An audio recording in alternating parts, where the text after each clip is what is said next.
Good morning, Middle Tennessee, and welcome to The Rise. I'm Mason Brown. And I'm Katie Inman. And we're here to take your MT mornings to the next level. So let's get started. Coming up, Pandemonium. We're flying behind the scenes at the MTSU Arts production of Peter Pan.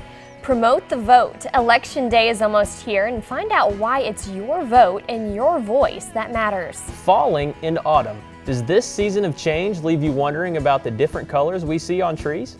And holiday movie guide. From the wizarding world to a galaxy far, far away. We have a preview of what's coming soon to a big screen near you. All that and more today on The Rise.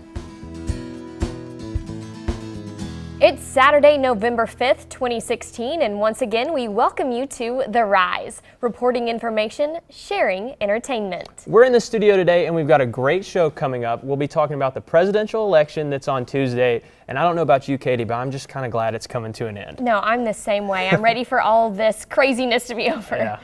And we'll also be back talking about what movies are being released this holiday season. And I've heard that there's some long-awaited movies coming out this holiday season, too. We had a Star Wars last year, but we're getting another one this year, and I couldn't be more excited about that. But first, to start the show, let's find out what's happening at MT. Well, I don't know about you, Mason, but since Halloween was this past Monday, I didn't really do a lot. I just sort of stayed in and watched some scary movies. Yeah, all I did was I didn't go out. I went to Kroger because I was upset I wasn't trick-or-treating or anything, bought myself a bunch of candy, ate it all, and got sick. That's about what my Halloween was. Well, that's one way to do it. Yeah. And it was a fun Halloween afternoon in downtown Murfreesboro Monday at the 14th annual Trick-or-Treat on the Square. All surrounding businesses were invited to dress up, hand out candy, and have a little fun. So whether you went to trick or treat yourself, it was an event that the whole family could enjoy. We need more people to vote. Show up early and vote. Now, with the presidential election right around the corner, there is a lot of anticipation leading up to November 8th. Janita Hendricks is our guest host for the MT10 Special Vote 2016, and she's here to talk about the roller coaster of events that has led us to this next Tuesday. Hi, Janita. How are you doing? Good. How are you? I'm doing great. Now, with this election, it's been a roller coaster, from Hillary Clinton's emails to Donald Trump's Twitter account. And can you tell us some of the highlights from this election so far?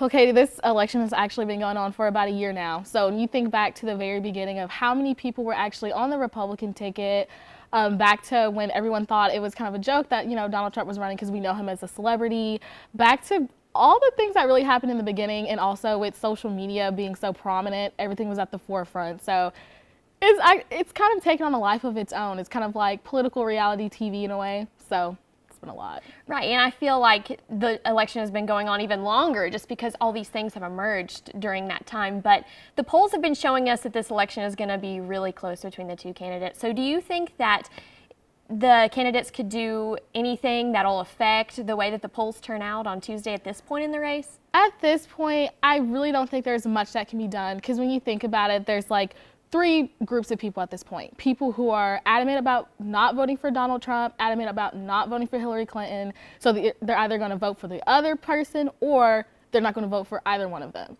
So a lot of people are going third party. A lot of people are opting not to vote at all. Everything's been laid out on the table. We know about all the scandals. We know about all the policies. We've seen the debates.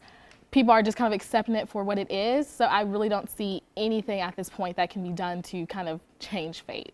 Now, something that's been really stressed in this election, too, is the fact that millennials are playing a huge role in how this election is going to go. So what can you sort of tell us about the millennials' role in voting this year?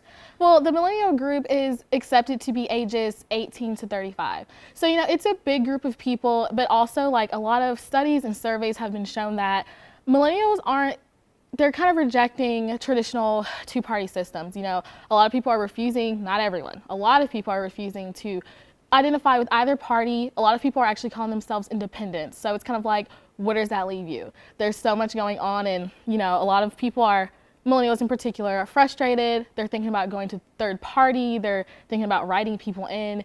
And, and when you think about when Bernie Sanders was in the race, he did a good job at mobilizing them, mainly because he spoke about things that are more relatable, like, college, debt, things like that. That's what he was speaking to them about. They're not really voting based off of immigration, things like that. So it's kind of just them kind of finding a place in this. You know, the other two candidates have mostly targeted older voters. So it's kind of like, where do they go? So. Thank you so much, Janida, and be sure and tune in on Tuesday for MT10's election coverage of Vote 2016. But right now, we're going to toss it back over to Piper with another look at weather. Well, thank you for joining us on this episode of The Rise. Make sure to follow us on social media at The Rise MT. And tune in next time for The Rise. For now, I'm Mason Brown. And I'm Katie Inman. We hope you all have a great weekend.